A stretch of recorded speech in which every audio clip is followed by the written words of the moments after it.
Hello, folks. We got a bunch of people filing in here. So I think, as we typically do on these webinars, first and foremost, we'll thank you for joining on time. And perhaps secondly, we'll give folks a minute or two to file in, maybe from other meetings, maybe from outside. It is a beautiful day here in Anchorage.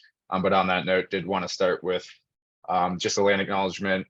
The majority of us, REAP staff, do live here on Dena'ina lands in Anchorage. And obviously, we're incredibly appreciative of all the stewardship over thousands of years of the peoples who have lived in this place. And so it's really with that in mind that we approach this work to accelerate the integration of renewable energy and energy efficiency across the state so that we can conserve our resources, keep them local, empower people across our state, and really steward these lands into the future. So with that, again, wanted to thank you all for joining. Obviously today, Chris will be the primary speaker.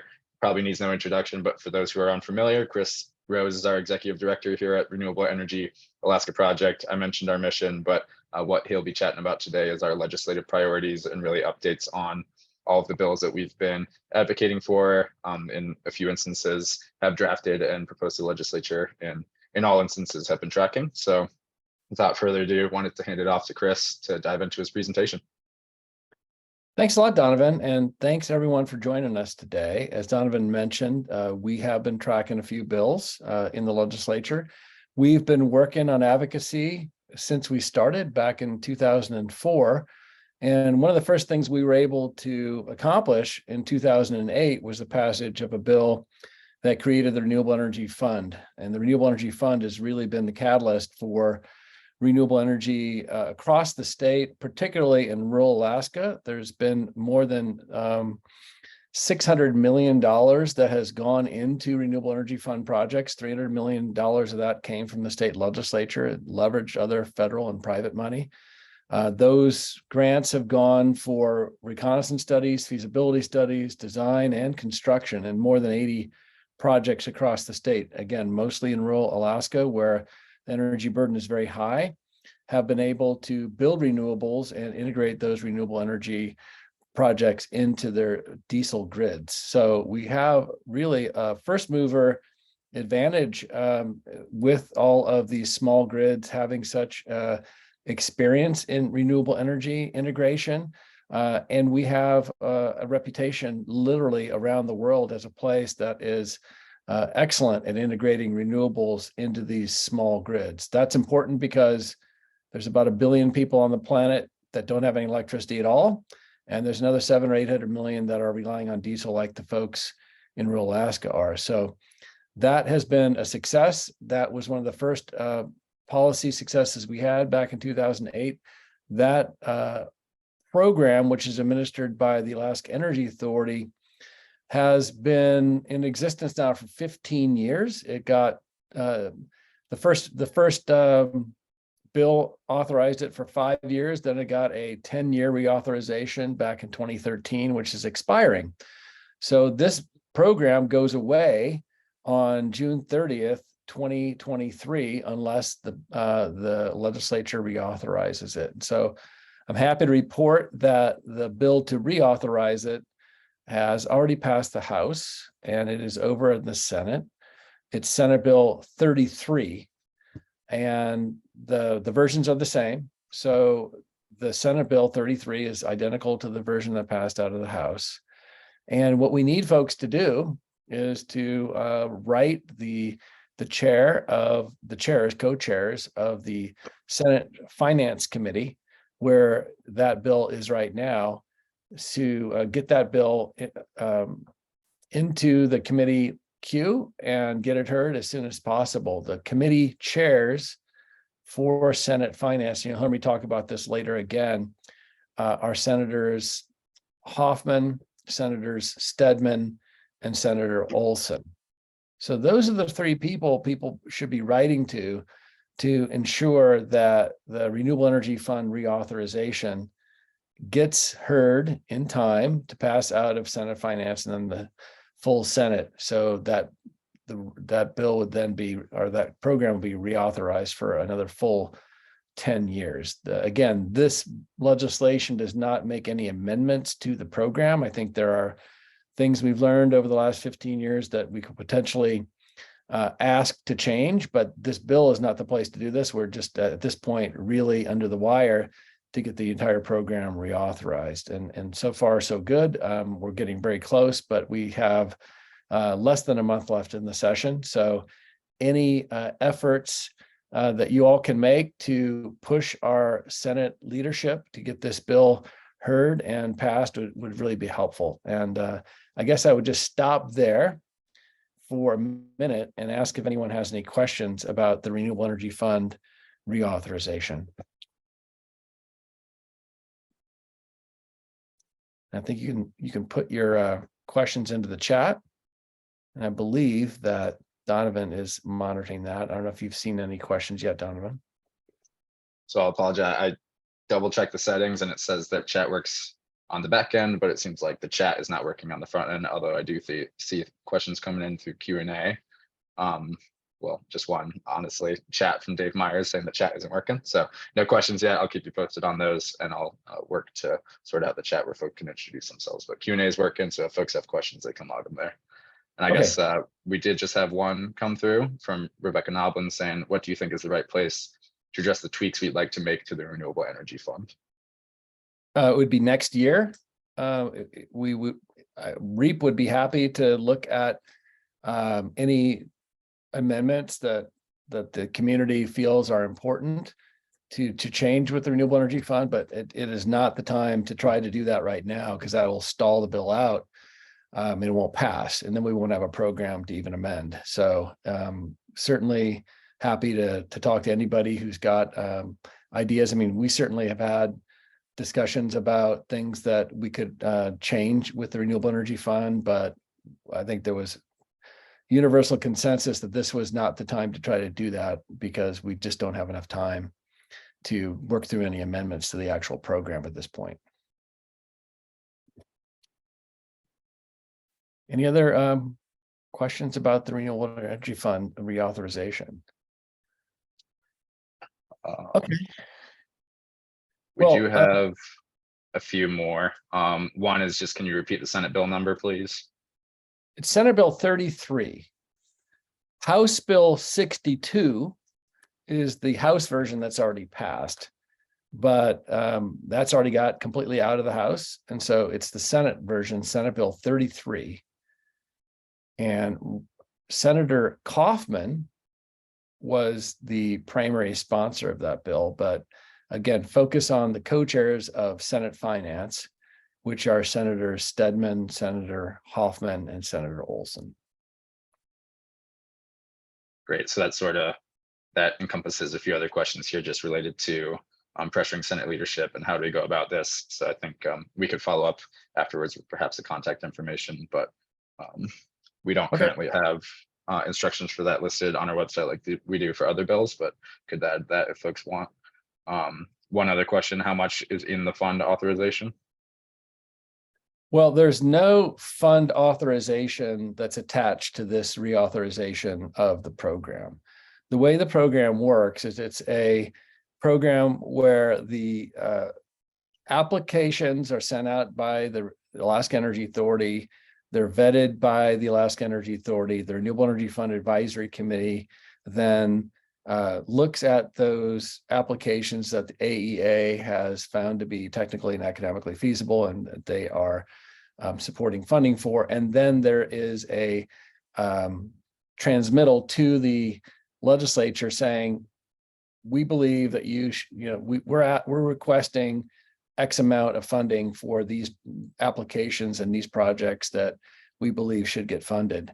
So that's a separate process. This particular year, that process has happened at a off time. It usually happens in the fall into the early winter, and that recommendation letter is transmitted to the legislature in late January. That just got transmitted to the legislature, and I believe it's $28.5 million worth of projects that AEA is recommending.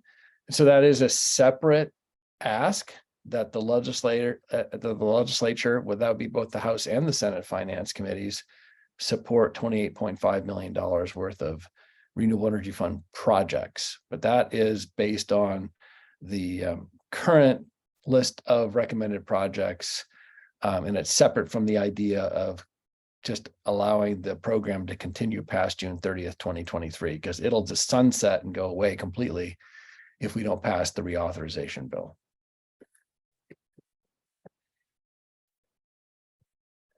Okay. No other questions at this time. Okay, great. Well, then let's go to the Green Bank legislation. And I put together a short PowerPoint that might help us walk through some of the important aspects of that legislation. First of all, it's important. I don't know, is that up? I can't see it. Okay, there it is. First of all, it's important to note that this is not a new concept. This is something that REAP has actually been working on socializing for about 6 or 7 years. Back 2 years ago, Governor Dunleavy introduced a bill that would have developed or established the Alaska Energy Independence Fund at AIDA, the Alaska Industrial Development and Export Authority. So that bill actually ran through the legislative process almost to the end over the last 2 sessions, or the last 2 years, and not this year, but in 2021 and 2022. That bill got pretty close to the finish line. And ultimately it did not pass. And I think that it's fair to say that the primary concern about the bill was not anything about the concept of a green bank, but rather where that entity, or where that new green bank or energy independence fund would have been housed. And there was a lot of concern about it being housed at AIDA. So ultimately the bill that the governor introduced in 2021 did not pass. And over the interim, folks worked on the idea of reintroducing the bill, but putting the Independence Fund at Alaska Housing Finance Corporation instead of AIDA. Many of you know the Alaska Housing Finance Corporation is another corporation of the state, but one that has had a long history of retail lending on mortgages, and also one that has had a long history of administering energy efficiency programs. And so the governor reintroduced the bill. It's still to establish the Alaska Energy Independence Fund, but now that would be at HFC. And the bill numbers this year are Senate Bill 125 and House Bill 154. These bills that were introduced by the governor just got reintroduced like 10 days ago or so. So unfortunately, we are kind of running against the clock, but I think things are looking actually like they're moving. So next slide, please. So just to explain what a green bank is, and what this Energy Independence Fund, which is what essentially the state green bank would be called, could do. First of all, we have these kinds of finance mechanisms because the private sector lenders are really not doing what a green bank does do. Here's a great example. 100 years ago, when cars were invented, you couldn't just go out and get a car loan. Banks had no idea what the risk profile on these contraptions called cars were or was. And so it took a while for banks to wrap their head around the risk profile of a car. And, finally they got it and they go, okay, we can make money lending on these things called cars. And now you can drive off the lot with a 0% interest loan for an item that actually depreciates the second that you get off the lot. But if you want to borrow money to put solar on your house, or you want to borrow money to make your house more efficient, which both can save you money, banks don't know what to do with that. I actually have my own experience borrowing money, or trying to borrow money to put solar up at my house. I have good credit. I went to my credit union and they said, sure, we'll give you a loan, 10% interest and a 5-year payback. Now, this wasn't a good loan for me. If they had said 5% interest and a 10-year payback, I probably would have taken the loan. So what green banks do are really, they are focused on designing new kinds of loan programs and projects. And they're focused on commercial technologies. They're not focused on emerging technologies. They're focused on what is already in existence, because again, those are going to be the less risky projects. They typically have some kind of a dedicated source of capital. They're focused on leveraging private investment. And so the green banks that exist today are very good at going out and educating the private banking community and saying, look, we can work on this together. You actually, the private bank, can get involved in these programs and loan products that we've designed. We have a certain parameter that we want you to stick within for interest rates and for payback times. But we think you can actually do a lot helping us lend on these projects. And so what really a green bank tries to do is leverage as much private capital as possible. And that's called a leverage ratio. The Connecticut Green Bank, which I've been working with for 6 or 7 years now to understand how all this works, and who's actually been super generous with their time and explaining this concept to legislators, and has testified on almost every hearing we've ever had on this in the legislature. They have an extremely good leverage ratios for their programs. They have multiple different programs. They started out with the residential energy efficiency program, and that program now has a roughly 9-to-1 leverage ratio. That means for every dollar that the Connecticut Green Bank puts into a residential energy efficiency loan, $9 are coming from the private sector banks. So most of this money is actually coming from the private sector, but it took the Green Bank in Connecticut to catalyze that activity by developing those new loan products and those new loan programs, and going back out to the banks and saying, look, let's partner on this. So it's a very public-private partnership. We believe that HFC can do a great job with that. Like I said before, they lend on roughly half of the mortgages in the state. If you want to get a mortgage with HFC, you also have to have an energy efficient home. They have done a ton of work administering the weatherization and energy efficiency rebate programs here in the state. And so they have a long history and experience in doing that. So those are the elements of green banks that we believe that HFC can easily satisfy. If you go to the next slide, please. I already kind of covered a little bit of this. Another element, though, of what a green bank does that's important is to market loan programs and to market loan products. You know, any product needs to be marketed. You could have the greatest product in the world, and if you don't have any advertising, you don't tell anybody about it, then you're not going to do very good business. And so besides designing these loans and designing these kinds of programs, what a green bank has to do is really go out and make sure that the public knows about it. And there's a lot of ways to do it. I mean, I can get into it in more depth, but you know, one of the ways that Connecticut's done a great job of marketing it is simply through the vendors that are going to be doing a lot of the work. If you're in Connecticut and if you're a consumer who can access one of these programs, then you might be contacted by one of the vendors who can do that energy efficiency or rooftop solar for you. And they're going to come to your house and they're going to say, look, did you know that you can get these really good low interest loans that, you know, give you plenty of time to pay back the loan? And in fact, they design the loan so that you are able to save X amount of money on your energy bills, and you can use that money then to pay back the loan. And guess what? I could do the work for you. Well, what better marketing is that? The people who can do the work are actually explaining the program to you, and they can help you contact the bank and figure out how to apply for the loan. So that's one way to market, is through supporting and vetting contractors that can do the work.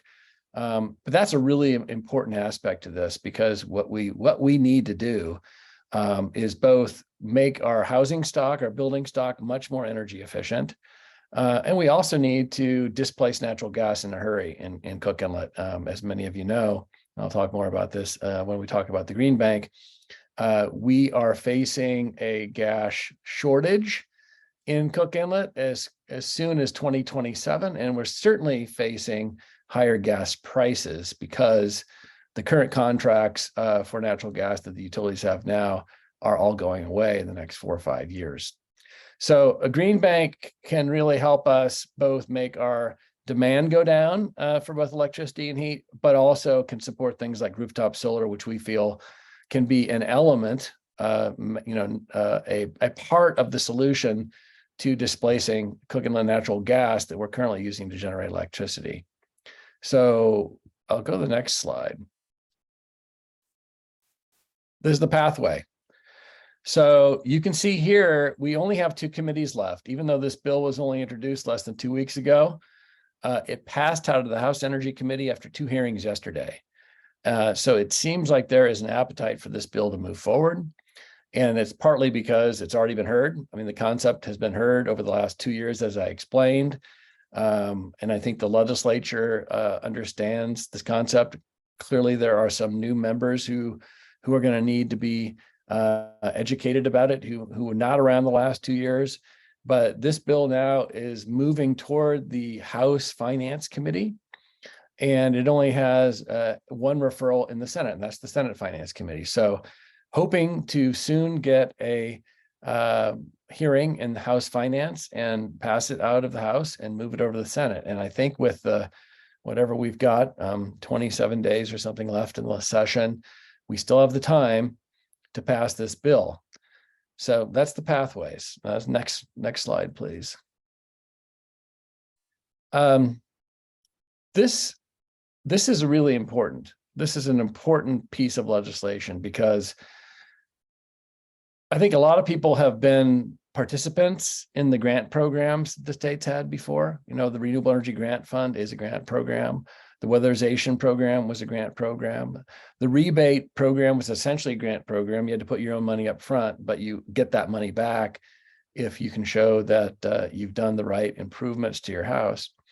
But the reason that we began working on this issue some time ago is that we realized that the state can't run on grants forever, and that there is a really solid case to be made that you can finance energy efficiency and you can finance things like rooftop solar. And so even though this Green Bank bill has a long list of technologies that can be financed by what would be called the Alaska Energy Independence Fund, there is priority language in the bill that says the priority of the fund shall be renewable energy and energy efficiency for residential, commercial, and community buildings. And so there is a priority in the legislation to focus on the things I've been talking about: energy efficiency, and primarily rooftop solar, renewable energy for buildings. So this is an opportunity for us to really supercharge what already exists to be a pretty good opportunity for people.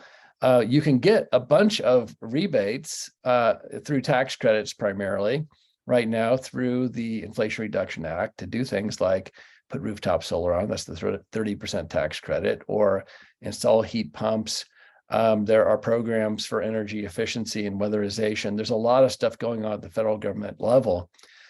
If the state could also incentivize that through affordable loans coming through a green bank, it's really going to allow people to supercharge their ability to get things done. For example, if you were able to borrow money from a green bank for a portion of your rooftop solar, you would actually be getting a 30% tax credit on the money that you borrow. That really allows for the internal rate of return on that project to increase quite quickly. I'll talk in a minute when we talk about the RPS, but we also feel like if we had annual net metering for solar, that's even another incentive for people. And literally, if you put together the 30% tax credit, annual net metering, and low cost financing, it will be a no-brainer for everybody in Alaska who's got any kind of a south-facing roof to put in solar. And that is generation that costs the utilities no money. It's being paid for primarily by the people, the individuals, and the building owners and the federal government. The utilities may have to upgrade some stations and some distribution, but there's not going to be a lot of cost to the utility. And yet the utility then is able to get more generation capacity on the grid. And we all know we've got a great solar resource about 6 to 8 months a year. And so that would help us displace natural gas. And of course, it doesn't make any sense for us to be wasting energy. REAP has done a back of the envelope calculation that collectively Alaskans are spending $6 billion a year on energy. That's transportation, heating, and electricity. And it's pretty easy, I think, to argue that we're wasting about 20% of that. We're wasting it with inefficient appliances, with inefficient homes and weather sealing and building envelopes, wasting it with inefficient transportation. 20% of 6 billion is $1.2 billion. That means we're spending $1.2 billion right now on energy in the state of Alaska that's giving us no benefit, but we're still spending the money, and we're still, causing all the emissions that are related to all that, and we're not getting anything out of it. And so we need to really focus in on ways that we can finance improvements that reduce that waste and keep money circulating in the state's economy. The other really important thing to think about with this green bank, and this is why it's so urgent, and I think this is one of the reasons why it's moving so quickly right now, is that for a time there was a move to pass a bill that would create a federal green bank.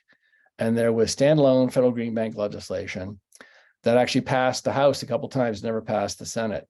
Our late Representative Don Young was the only Republican representative who was a co-sponsor of that bill that passed the House a couple times, 2 or 3 times, but never passed the Senate. And what happened last year was that package that basically defined what a federal green bank would look like got stuck into the Inflation Reduction Act. So we do have congressional authorization now to create something akin to federal green bank or banks. And that $27 billion that Congress has authorized for that kind of work is going to be going through EPA. Alaska, the Environmental Protection Agency has given guidance that they are going to be requesting proposals from eligible entities as soon as this early summer. And if we have an entity like the Alaska Energy Independence Fund set up at AHFC, we're going to be in a much, much better position to attract some of that federal money than if we didn't have something set up. And so we really want to focus hard on getting this bill passed now so that we can set ourselves up to be receiving a lot of federal money through what was called the Greenhouse Gas Reduction Fund. That's the portion of the Inflation Reduction Act that set up this green bank funding. It's called the Greenhouse Gas Reduction Fund. And so if we are able to get this thing passed in the next 27 days, we'll be in a great position to get some of that money. So I think that is it. There might be one more slide here, but I think that's it. Here's the names of the co-chairs that I mentioned before for the finance committees. Those are the only 2 committees that we've got left for this bill. It's Senator Stedman, Hoffman, and Olson on the Senate side, and Representatives Edgman, Foster, and Delana Johnson on the House side. So what you can, and I would hope that you would do today, is send a quick email to those 6 offices and say, please schedule for hearing either Senate Bill 125 if you're writing a senator, or House Bill 154 if you're writing a House member, because time is of the essence. And we all know that the legislature tends to get bogged down toward the end. They've still got to pass a lot of stuff. There's a lot of business to be done in the next 27 days. And so we do not want to get caught up in the last minute shuffle of all the things that are happening. So the sooner we can get this passed and kind of out in the clear, the better. So these are the 6 people that are probably the most important for people to be contacting right now to see that we have a state green bank set up effectively quite quickly if we can get this bill passed in the next month. So that's all I have to say about that. And I'm happy to go to the next thing unless people have questions. Thanks, Chris. There were a few questions that came through, so I'll shout those out really quickly. The first is from Rebecca Noblin. She says, my understanding is that more federal dollars are available to state green banks that are established as nonprofits rather than public or quasi-public agencies. With a green bank housed in AHFC, will the federal funds for nonprofit green banks also be available? Yeah, well, it's a good question. There's 2 pots of money. in the Greenhouse Gas Reduction Fund. $20 billion that's going to be going to nonprofit green banks. Okay. Those awards we're expecting to only go to 2 to 15 entities across the whole country. The original expectation was that there would be one federal green bank and it would be a nonprofit. Right now, it looks like the people who have been trying to organize that are not able to get everybody under one tent. And so EPA has given guidance that they're going to give at least 2 different awards. That means there might be 2 national nonprofit green banks. There might be up to 15. I don't know where that number came from, but that's what EPA said, up to 15. The chance that any Alaskan entity could be one of those 15 is near zero. But what can happen is that once those entities are set up, those nonprofit entities that are eligible for the 20 billion, once they're set up, those will be the entities that will then funnel money to green banks like the one we're trying to set up. So that money will then be funneled both in the form of grants and loans. So what can happen is that there can be money loaned by those federal green banks to our green bank that we can recycle. But more importantly, those nonprofit green banks, however many they might be, will be able to, I think we're still trying to figure out exactly under what formula, and that will depend a little bit on the applications that these entities put out there to EPA, but some of that money will also be grants, and that grant money can help fund the operations at a place like HFC. Then there's another $7 billion pot that EPA is administering. That money can go to 3 kinds of eligible entities: states, tribes, and nonprofits. And we are hearing from EPA that they might do up to 60 different awards on that $7 billion. If HFC is set up soon as a green bank, it as a state will be able to apply for some of that $7 billion. That does not mean that it couldn't be other entities in Alaska that would apply, but our application from Alaska is going to be a lot stronger if everybody gets under one tent. For Alaska's application, that means nonprofits and tribes joining forces with HFC to say, look, Alaska wants some of this $7 billion for X, Y, and Z. So there are 2 pots of money, and that's how EPA is going to be administering it. They have to, under congressional mandate, get all that $27 billion out by September of 2024. So what they need to do is kick that out to these various entities through these awards I just talked about by September 2024. But then there's no time limit on how long it would take for those federal green banks in particular to repurpose that money through grants and through loans. And so we expect that money to be going out on a slower scale, but it has to get out of EPA's hands by September 2024.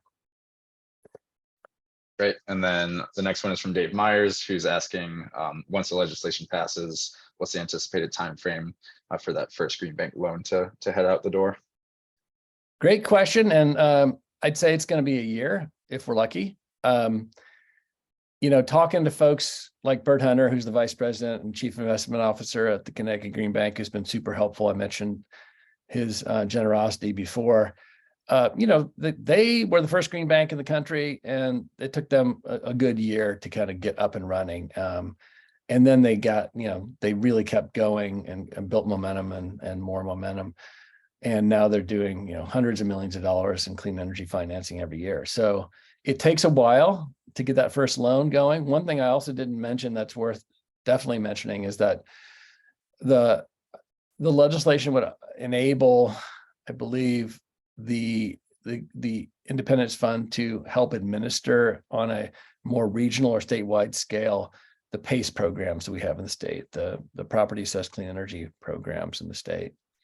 And the same thing goes with PACE programs. They start out with a trickle, and then hopefully they build up. And I know that the Anchorage's PACE program just got its first loan out the door last fall. So these kinds of things take a while, and it depends on the marketing, and as also it's going to depend on how quickly HFC can staff up and put to put to use the expertise they have to build up the very first program.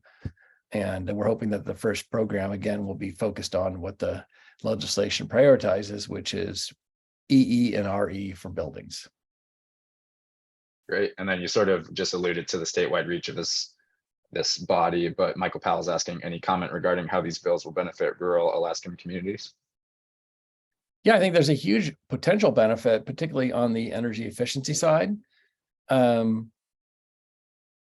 I think eventually we hope that this entity will be able to figure out how to de-risk generation projects in rural Alaska, but those are not the least risky projects out there. And typically the way a entity like this develops is they start with the least risky projects first, which are typically energy efficiency projects, or something like rooftop solar that doesn't require any kind of operations and maintenance. You know, the generation projects that require operations and maintenance. And so for a green bank loan to go out to a generation project, there's going to have to be a real solid operations and maintenance plan for whatever that generation project wants to do. But we hope we get there, but I don't think that's going to be the first program that HFC would kind of develop out of the box. The next one's from Tim Hinterberger, and it's pretty straightforward. Chris, do you expect to testify when those committees consider the bills? Oh, absolutely. I testified yesterday, and we'll be following the bills for sure. Awesome. And then this last one's sort of a statement, but it's from Mark Houston. In my work doing audits around the state, the highest and best use of solar is for running heat pumps. I've proven this in the AK Warm software over and over, from Kotzebue to Sitka, Atka, Kodiak, and all around South Central. We need to do this now to spur our economy and energy efficiency saving for the population of Alaska. So. Okay. Any other questions? Nope. That's it for the Green Bank. Okay, let's move on to the RPS. And we have, I think, a good amount of time to get through this. Okay, so a renewable portfolio standard. Let me see let's go to the next slide, please. Sorry, all of a sudden it's all in the way of me here. Alrighty. Okay, let's go to the next slide. All right, so what is a renewable portfolio standard? I underlined the word standard on this. It's important. We have standards all over the place. We have reliability standards in the electric industry. We have workforce standards. We have environmental standards. In fact, if a utility violates those standards, they can be subject to a fine. So the utility industry is quite used to having standards. We have standards all over the place in our society. A portfolio standard is a standard that requires us to diversify our portfolio. And a renewable portfolio standard is a portfolio standard that requires that diversification to occur through a certain amount of renewable energy by certain dates. So these are the requirements in the current bill that was just introduced by Senator Tobin in the Senate and Representative Sumner in the House. There was Senate Bill 101 and House Bill 121. 25% renewable energy in the Railbelt by 2027, and 55 by 35, and 80% by 2040. We're starting right now at roughly 15% renewable electricity in the Railbelt. And the reason why this is only applicable to the Railbelt is written such that it only applies to entities that are subject to establishing an electric reliability organization. And so far, the Railbelt's the only part of the state that's subject to that. We have an electric reliability organization now. It's called the Railbelt Reliability Council. I actually serve on the Reliability Council as a board member. I'm not speaking, of course, today as a member of the RRC, but that reliability organization has a few different important functions. One of them is to do regional planning for the entire rail belt, for transmission and for generation. Integrated resource plans, or IRPs. Also has a function to develop reliability standards, electric reliability standards for the rail belt and to enforce them, and also to develop cost allocation mechanisms for new transmission upgrades. And so We have an entity now that could enforce or help enforce through the RCA, and it's planning at the RRC a standard for the amount of electricity we get from renewables. So that's what a Renewable Portfolio Standard is. 29 states have them.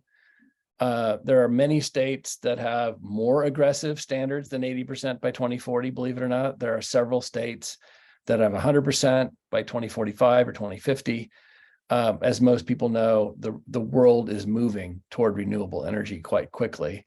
There's decarbonization happening around the world and around the country. And one of the arguments that we believe is important here is that Alaska will be left behind if we continue to rely as much as heavily on fossil fuels as we have been now, not just because of the high cost, but also because people want to invest in places where there's lower emissions.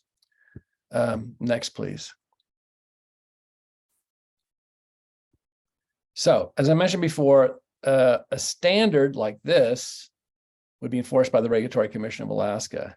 But the legislation says that the integrated resource plans that are done by the Railbelt Reliability Council cannot be detrimental to meeting the RPS. And so there's a harmonization between what the RPS says and what the RRC does. The RRC cannot come up with plans that thwart RPS compliance. In fact, it's the other way around.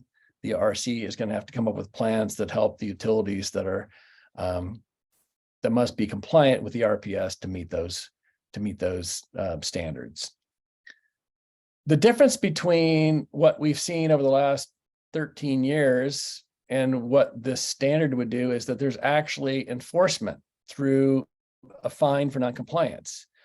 A lot of people, I think, have been thinking that we had something like this because back in 2010, there was a statement made, a non-codified aspirational goal that we should get 50% renewable electricity statewide, not just the Railbelt, but statewide by 2025. Now, because 2025 is just around the corner, and in the Railbelt, we're only at 15%. Statewide, we're higher because most of Southeast population gets very cheap hydro. But this bill would only apply to the Railbelt, and we're again 15% right now. We're nowhere close to 50%, and that's because aspirational goals don't work. If we leave it to the utilities to do this, we can see what happens. Relatively nothing. Over the last 10 years, nothing bigger than a 10 megawatt renewable energy project, non-hydro renewable project has been commissioned in the Railbelt. So we haven't really moved too much in the last 13 years in the Railbelt. If you have a standard, I'd say the utilities are very good rule followers. They will comply with the standard. And of course, the utilities don't really like to have a fine. When this bill was introduced originally by the governor last year, it got through a couple of committees in the House, and it changed dramatically. And one of the things that we heard from the utilities, they didn't want to pay a fine. So over the course of the last year, we developed other language that's now in the bill that would allow the utilities to, in lieu of paying a fine, make investments in renewable energy and energy efficiency for their customers. Because I don't think any one of us wants to have fines go to the general fund. And that's what would have happened if we hadn't inserted language that's now in the bill that says non-compliant utilities can, in lieu of paying the fine, they can make these investments. Now, that's important because the bill also now says that all generation, on-site generation by the customers of the utility count toward the utility's compliance. So again, this is why rooftop solar is important, because if we can do a ton of rooftop solar, that helps the utility comply. And again, the utility doesn't pay any of that cost of putting the rooftop solar on. That's paid for by the customer, and that's paid for by the federal government through the tax credit. So it's a real interesting way for a lot of new generation capacity to be built on top of the existing grid. We believe that wind and solar can satisfy a ton of these standards in the short term. And as we get closer to 2035, 2040, there will be other larger projects like small hydro, projects like geothermal, hopefully before 2040, projects like tidal energy in the Railbelt that can get us to 80%. We believe strongly that that's possible. The governor asked the National Renewable Energy Laboratory last year to see whether or not it thought we could do this. And they came out with a study last year that says, absolutely, we can do that. And they went through different scenarios, different kinds of energy mixes, different technologies. And one of those was mostly wind solar batteries with a little bit of small hydro. And a local energy analyst, Alan Mitchell with Analysis North, did a benefit cost analysis on that and found preliminarily that if you built what NREL said you needed to get to 80% with wind, solar, and batteries and small hydro, it would cost $3.2 billion in capital costs and would save $6.7 billion in gas. So clearly a huge benefit cost ratio here. And now that same analysis is being done by NREL. So hopefully we'll have another analysis from NREL relatively soon that shows something akin to what Alan Mitchell found over a year ago, which is that gas prices are high and they're getting higher soon. And we can displace a ton of it with local renewables. And this is the crux of what's going on here is we are not in a position right now to overnight change 200,000 people's gas furnaces. We rely on gas for heat, and that's not going to change nearly as quickly as what we could be doing with changing electricity generation. We have alternatives with renewable energy to shift to generation from renewables. We don't have that as quickly with heat. And so we got to reserve the gas we do have for heat. Couple of other things here. The renewable energy credit or REC market that was in the bill at the end of last year was a little bit wacky. It would have allowed renewable generation from anywhere in the state to sell into the REC market. And we didn't want to see a windfall to existing hydro projects down in the Southeast where they could just sell renewable energy credits from existing hydro into the grid. I think that really, there's no additionality there. It's just a windfall for Southeast hydro. And so instead, the bill now says that there could be trading in the Railbelt, but also power cost equalization eligible communities that are doing smaller renewable energy projects can sell their RECs into the Railbelt. So these are some of the elements, important elements. Of course, the bill is longer than this, but these are some of the more important elements. Next, please. So Senate Bill 101 has two referrals, Senate Labor and Commerce and Senate Finance. We're hoping that we're going to get a Senate Labor and Commerce hearing soon. House Bill 121 has three referrals, House Energy, House Labor and Commerce, and House Finance. House Energy, we believe, is going to be hearing this bill a week from tomorrow on the 27th of April. And I'll be down in Juneau to testify on that. So again, this is probably not a bill we expect to have passed this year, but we're very happy that we've got bipartisan sponsorship, a Republican in the House and a Democrat in the Senate supporting this moving forward, because it is a very crucial time to develop a standard for our portfolio. Next, please.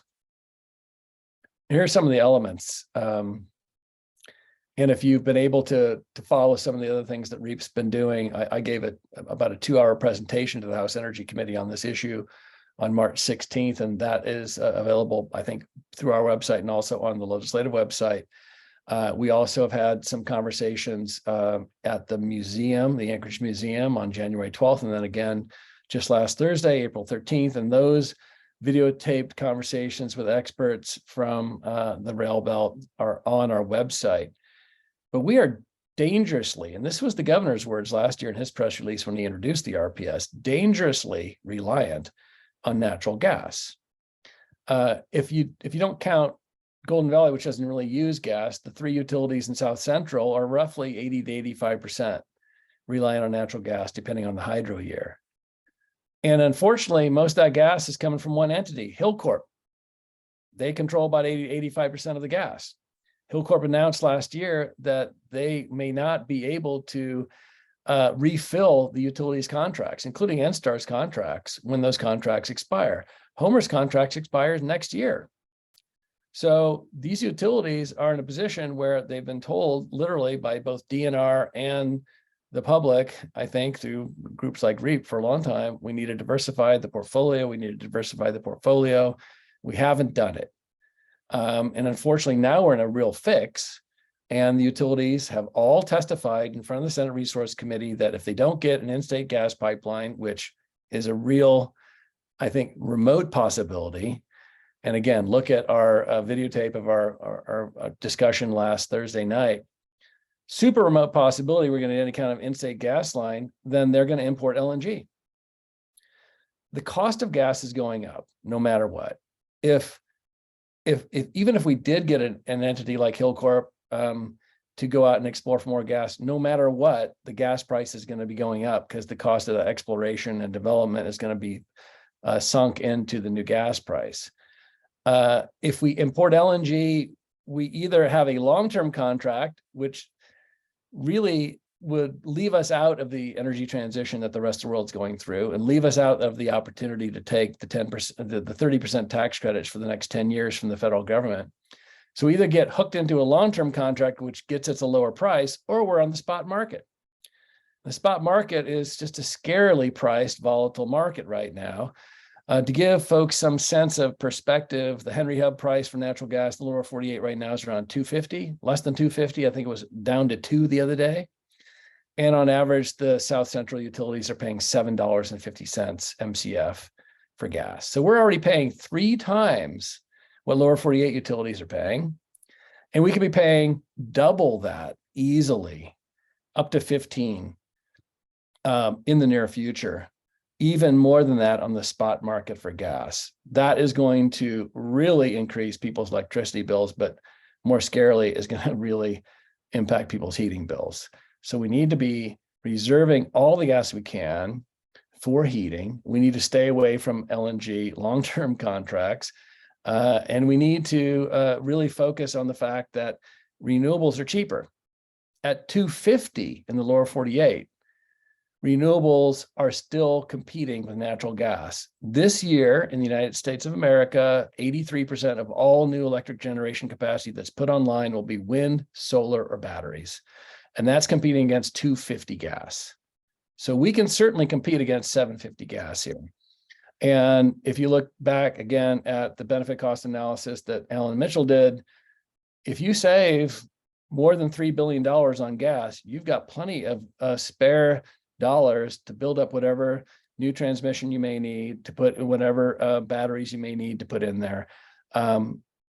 We have a huge opportunity right now. We're at a crossroads right now. And it's unfortunate this bill is probably not going to pass this year because the utilities right now are meeting behind closed doors with each other to develop their plan on whether or not they're going to import LNG or what they're going to do. That is essentially making energy policy in private. And what we really want to do is bring that process out into the public and have this conversation in the legislature and have the legislature develop the policy by determining what proportion of our portfolio should be renewables. And this has huge implications, like I mentioned before. If we don't do this, we are not going to be attracting the kind of investment we need in the state. In fact, we're going to be repelling investment because as our utility prices go up, people will not want to invest in Alaska. You're not going to come to a place where the average electricity bill is twice what the lower 48 is, and the heating bills are very, very, very high. Right now, Chugach's electricity cost, which is the cheapest in the Railbelt, are still nearly twice as high as the rest of the country. So our cheapest electricity in the Railbelt is, hugely more expensive than the lower 48. So we're not going to attract investment unless we make this shift. As I mentioned before, the Railbelt Reliability Council is there to develop plans to meet the standard. And I think we are in a good position now to pass a bill like this so that we can have a future where we have stably priced renewable energy that's creating local jobs and it's not reliant on a world market, commodity market like LNG. Next, please. I think we're almost done here. That's what we need to do. If you can, pick up the pen, pick up your computer, write a quick email to your legislator, vote in these local utility board elections. These local utilities are making, like I said, energy policy right now in their boardrooms and in their little committees that they have together regarding what to do with natural gas. That is not a very public process. It's not very transparent. We want transparency on these boards. Vote in your local elections. The Chugach board election just started today. I think people who want to vote in that have to actually go back to the Chugach website and vote that way. But ask those candidates how they feel about an RPS and write letters and opinion pieces in your local publications to support this. So that's what I have on the RPS. Like I said, this is unfortunately a longer term play than just this year.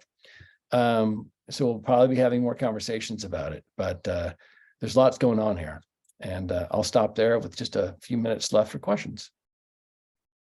Great, thanks. Just to knock out a few, one is about providing a list of emails for committee chairs and all of that. I'll certainly follow up with an email with all the information, including these slides for folks. So that knocks out a few questions. One is a question from Robert Humphreys about capacity. He said, how will the Railbelt manage in future winters when solar and hydro are giving very low yields? Can intermittent wind power be supplemented by geothermal in any meaningful way?